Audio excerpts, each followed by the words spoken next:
Live from New Delhi, you're watching DD India Live, India's voice to the world. I'm Siddharth Bharadwaj. Coming up in the next 30 minutes. Prime Minister Narendra Modi will embark on a 5-nation visit to Ghana, Trinidad and Tobago, Argentina, Brazil and Namibia on 2nd of July. Also to attend BRICS Summit in Brazil. Donald Trump's big beautiful bill faces true test in House of Representatives. Senators to start voting on a list of amendments to the bill.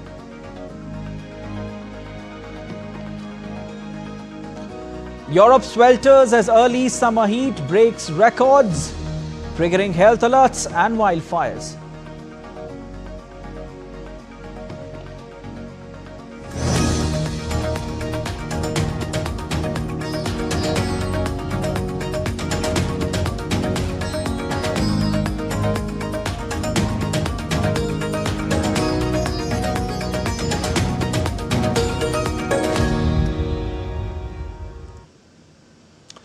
Prime Minister Narendra Modi will begin a 5-nations tour from July 2nd to 9th. PM will attend the 17th BRICS Summit in Brazil, followed by a state visit.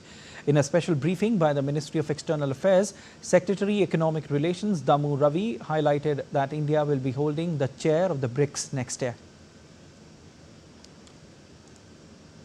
The 17th BRICS Summit is taking place on 6th and 7th. Honorable Prime Minister will arrive on the 5th evening. But the main program is on the 6th. The Brazil's agenda more or less is encapsulating the ideas of the global south. And these are more or less in alignment with India's positions. And lastly, India will be holding the chair of the BRICS next year, and which is why in this context, Honorable Prime Minister's visit is even more important. Addressing the press conference, Secretary East P. Kumaran said that bilateral agreements between India and Brazil will be signed on renewable energy, agricultural research and security cooperation during the Prime Minister's visit. He also highlighted trade between the two countries. On the trade front, India's trade with Brazil is the largest compared to any other country in Latin America. It had reached 16.6 billion in 2022-23. And following the drop in oil and gas prices, it is now around 12.2 billion, with India enjoying a trade surplus as we export goods worth $6.7 billion to Brazil and import goods worth $5.4 billion. Both leaders have set a bilateral trade target of 20 billion during their last meeting in November 2024. During their forthcoming meeting in Brasilia, the two leaders are expected to discuss ways to strengthen and diversify bilateral trade, including through expansion of the India-Mercosur PTA, as Brazil will be holding the chairship of Mercosur from 1st July 2025.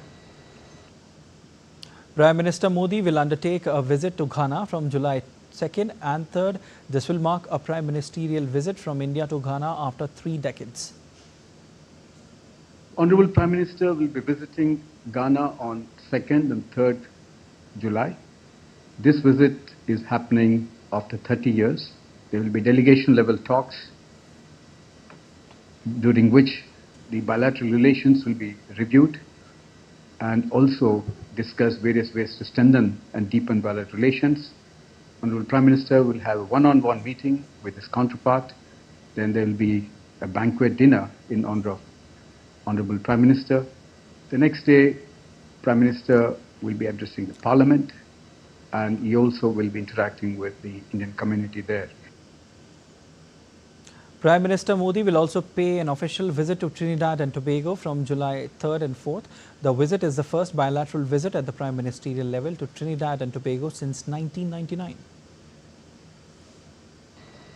This marks the first visit by Prime Minister Modi to TNT or Trinidad and Tobago as Prime Minister, and is the first bilateral visit by an Indian Prime Minister to TNT since 1999.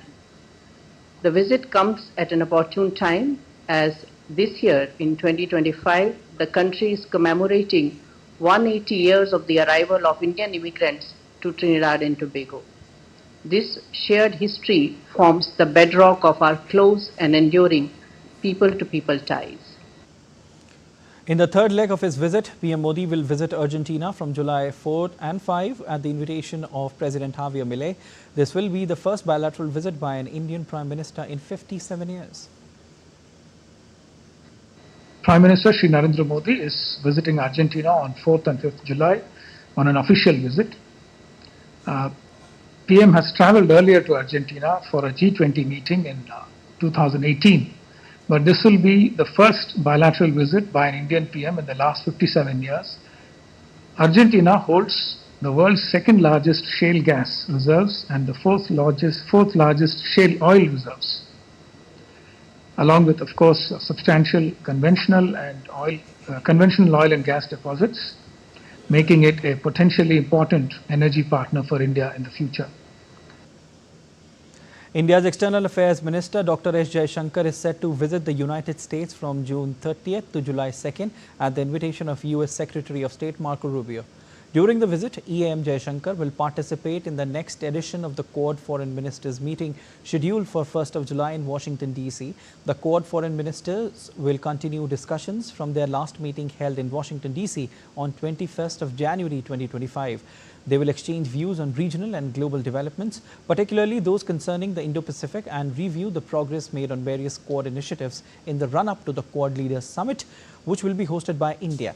The ministers are also expected to deliberate on new proposals aimed at advancing the shared vision of a free, open Indo-Pacific. The minister will also travel to New York on June 30 to inaugurate an exhibition titled The Human Cost of Terrorism at the United Nations headquarters. The exhibition will highlight the devastating toll of heinous terrorist acts around the world and the steps taken by international community to combat terrorism. As global leaders gather in Sevilla for the UN Development Meet, India's Finance Minister Nirmala Sitharaman is leading the Indian delegation. During her visit, Finance Minister Sitharaman will deliver a keynote address at the International Business Forum Leadership Summit in Sevilla. She is also set to hold bilateral talks on the sidelines of senior ministers from Germany, Peru and New Zealand, as well as the President of the European Investment Bank, aiming to strengthen India's economic partnerships and push for inclusive growth. World leaders, CEOs and top officials from international bodies gathered in Sevilla, Spain on Monday for the first plenary meetings of the 4th International Conference on Financing for Development. The UN Development Meet in Sevilla aims to shape the future of global development finance for the next decade with a call for solidarity to address poverty, disease and climate change. High on the agenda are climate financing, global debt reform and ways to channel both public and private capital to bridge deep-rooted inequalities. We have gathered because billions of people's and lives depend on the decisions we make these days, on whether we choose ambition over paralysis, solidarity over indifference, or courage over convenience. During the opening ceremony, Spanish Prime Minister Pedro Sanchez invited developed countries to embrace solidarity to meet the SDG 2030 targets. Meanwhile, UN Secretary General Antonio Guterres warned that development financing is stalling and called for resources to be mobilized quickly. Resources flowing fast. Countries must lead by mobilizing domestic resources and investing in areas of greatest impact: schools, healthcare, social protection, decent work and renewable energy. Mizoram's capital, Aizawl, is set to receive its first ever rail connectivity with the completion of 51.38 km Berabi-Sairang broad gauge rail line. The Berabi-Sairang railway line in Mizoram is fully complete and awaits inauguration. Connecting Aizawl to India's rail network via Silchar, the project includes 48 tunnels and multiple bridges, marking a major boost to northeast connectivity and development. Despite facing challenging geographical conditions, the rail line has successfully connected Aizawl to the broader railway network. This project is a testament to the government commitment to improving infrastructure in the northeastern states. And still to come on this edition of DD India Live. Iran decries destructive conduct by IAEA chief.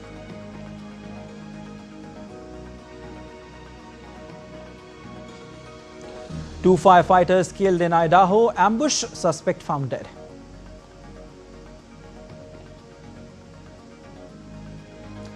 Paris Saint-Germain rout Messi's Inter Miami 4-0 to book their spot in quarterfinals.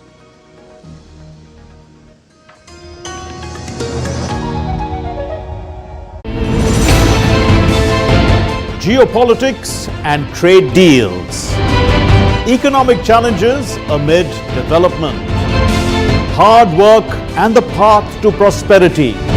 It's the economy always. Between walkers, money is what money does and says.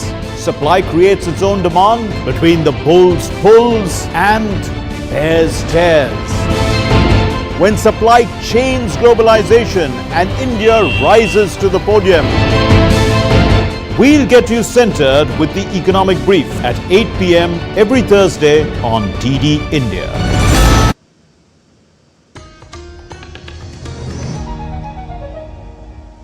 You're watching DD India Live. I'm Siddharth Bharadwaj.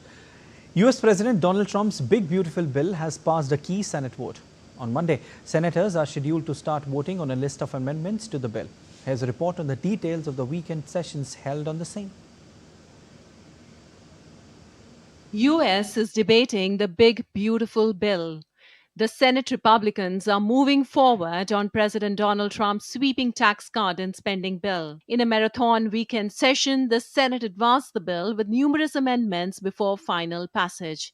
It will then be returned to the Republicans in the House of Representatives for final passage before Trump can sign it into law. The Congressional Budget Office has estimated that the bill would add $3.3 trillion from 2025 to 2034. This adds $800 billion to the bill passed last month by the House of Representatives. Republicans have rejected the CBO's method to calculate the cost of legislation, whereas the Democrats argued that the bill favors the wealthy and risks social programs. Republicans are about to pass the single most expensive bill in U.S. history to give tax breaks to billionaires while taking away Medicaid, SNAP benefits, and good-paying jobs for millions of people. CBO just this morning said it will explode the debt by $3.3 trillion. And they said it will likely cost more over time. More than that, closer to $4 trillion. Rather than be honest with the American people about the true costs of their billionaire giveaways, Republicans are doing something the Senate has never done before, deploying fake math and accounting gimmicks to hide the true cost of their bill. Look, Republicans can use whatever budgetary gimmicks they want to try and make the math work on paper, but you can't paper over the real-life consequences of adding tens of trillions to the debt. In a 51-49 vote to the bill, the Senate only narrowly advanced the tax cut, immigration, border, and military spending bill on Saturday. Taking to social media, Trump hailed the vote as a great victory for his great, big, beautiful bill.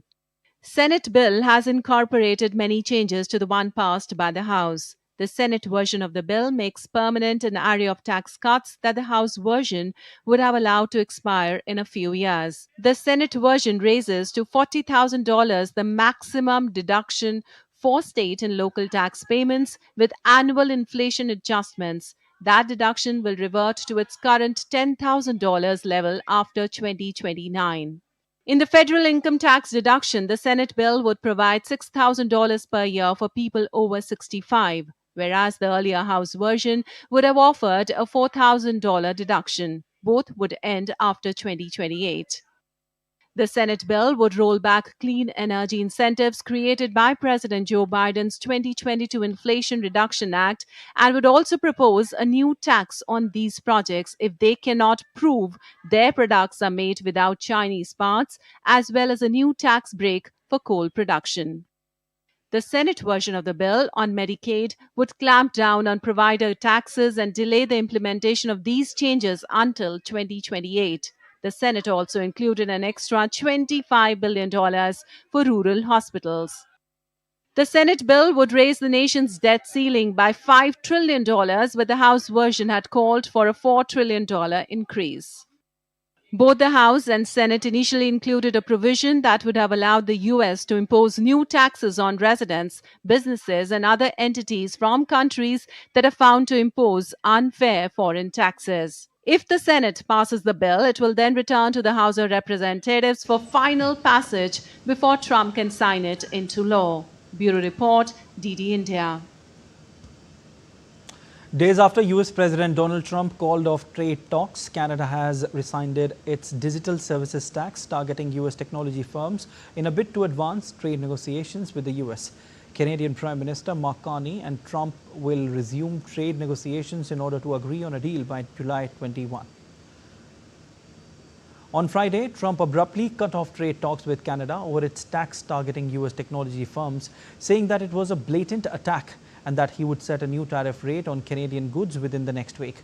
The tax was 3% of the digital services revenue a firm takes in from Canadian users above $20 million in a calendar year, and payments will be retroactive to 2022. Canada is the second largest US trading partner after Mexico and the largest buyer of US exports. It bought $349.4 billion of US goods last year and exported $412.7 billion to the US, according to US Census Bureau data. France, Germany and Britain on Monday condemned threats against the head of UN nuclear watchdog after Iran rejected its request to visit nuclear facilities bombed by Israel and the United States. Tehran has accused Rafael Grossi, head of International Atomic Agency and Energy Agency, in fact, of betrayal his duties for not condemning the Israeli and US strikes on Iran's nuclear sites. And Iranian lawmakers this week voted to suspend cooperation with the agency. Foreign Ministers Jean-Noel Barrot, Johan Wadefool and David Lammy in a joint statement called on Iranian authorities to refrain from any steps to cease cooperation with the IAEA and urged Iran to take all necessary steps to ensure the safety and security of IAEA personnel. On Friday, Iranian Foreign Minister Abbas Araghchi said on X that Grossi's insistence on visiting the bomb sites was meaningless and possibly even malign in intent. Iranian President Masoud Pezeshkian told his French counterpart Emmanuel Macron that Tehran halted cooperation with the UN nuclear watchdog due to what he called the agency's chief's destructive behavior towards the Islamic Republic, his office said Monday. According to presidency statement, Pezeshkian told Macron in a phone call late Sunday that the action taken by parliament members is a natural response to the unjustified, unconstructive and destructive conduct of the Director General of the International Atomic Energy Agency. Britain's High Court on Monday ruled that the government's decision to allow the export of F-35 jet parts to Israel is lawful, despite accepting that they could be used in breach of international humanitarian law. The ruling gave a huge relief for government ministers, brought to close 20-month battle to ban all UK arms sales to Israel.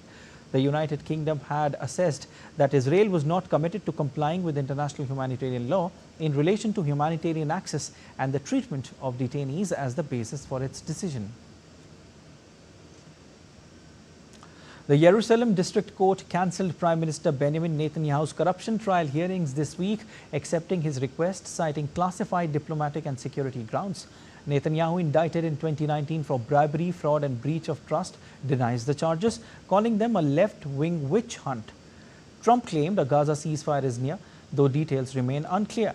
The ruling aligns with heightened efforts to resolve the Gaza conflict post-Iran war. The decision followed US President Donald Trump's social media post suggesting the trial could hinder Netanyahu's negotiations with Hamas and Iran.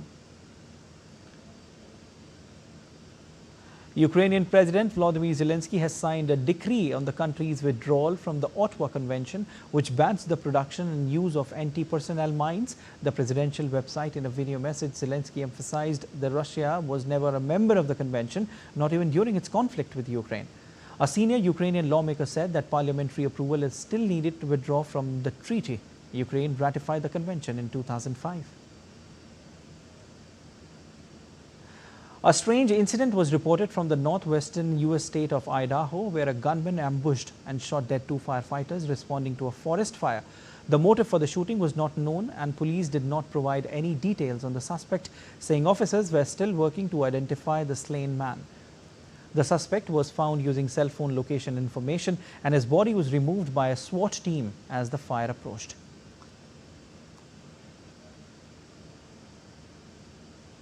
The bushfire is still burning in the city of around 56,000 people, which is near the border with Washington state.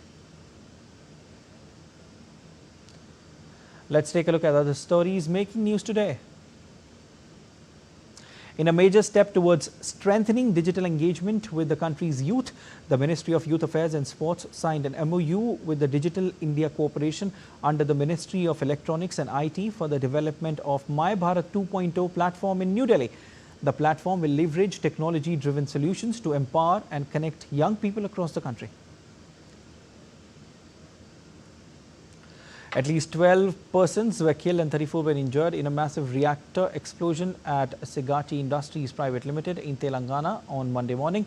Prime Minister Narendra Modi expressed grief and announced an ex gratia of 2 lakh rupees from the Prime Minister's National Relief Fund for the families of the deceased and 50,000 for the injured. Preparations are in full swing at Baltal Base Camp near Sonmarg for the upcoming Amarnath Yatra 2025 with tents and community kitchen setups welcoming pilgrims. Volunteers and NGOs are working tirelessly to ensure smooth arrangements including meals, medical aid and accommodation for thousands of pilgrims. And let's talk about what is happening globally. Southern Europe is under an unrelenting heat dome with temperatures exceeding 40 degrees Celsius in many places. The mercury is expected to rise further in the coming days. Fires have also broken out in France and Turkey, while Spain, Portugal and Italy have been placed on heatwave alert.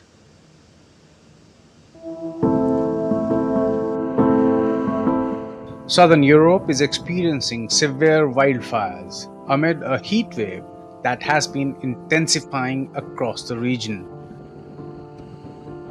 Almost entire France seems to be reeling. Wildfires have spread across the southwest part of the nation, prompting precautionary evacuations.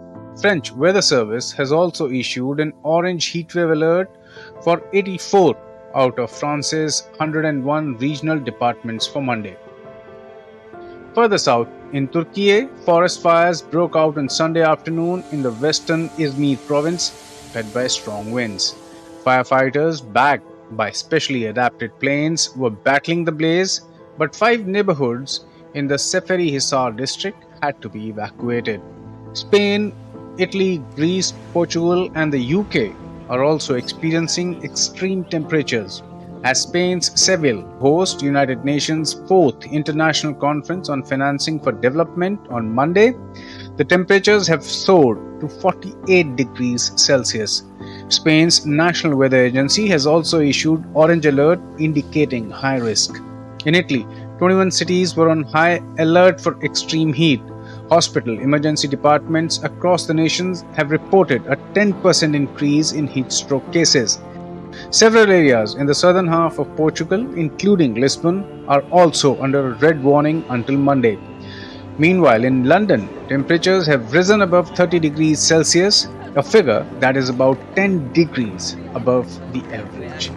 According to the scientists, climate change is a major reason for intense heat wave, particularly in the cities where the so-called urban heat island effect amplifies temperatures among tightly packed buildings.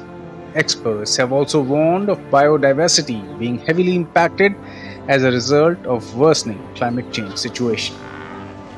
Bureau Report, DD India.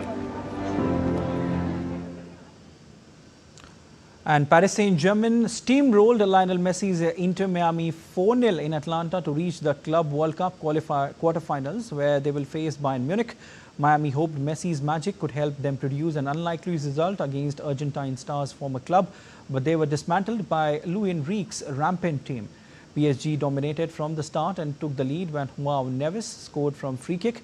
Neves netted twice for PSG, who benefited from Miami's own goal, while Achraf Hakimi was also on the target. In another clash, Harry Kane scored a brace to power Bayern Munich into the quarterfinals with a 4-2 victory over Flamengo in an entertaining round of 16 clash in Miami. Eric Pulgar's own goal opened the scoring for Bayern, and Leon Goretzka was also on target for the German side, while Flamengo twice reduced the areas, but they eventually lost the match to a better side. That's all for this edition of DD India Live, but let us know your thoughts on the news of the day. For those on the go, you can get all the latest news and updates from India and across the world on DD India mobile app. The app is available on both Android and iOS platforms, and you can scan the QR code on the screen to download now. We'll be back with more news as it breaks here on DD India. I'm Siddharth Bharadwaj from all of us here in Delhi. Thanks for watching DD India Live.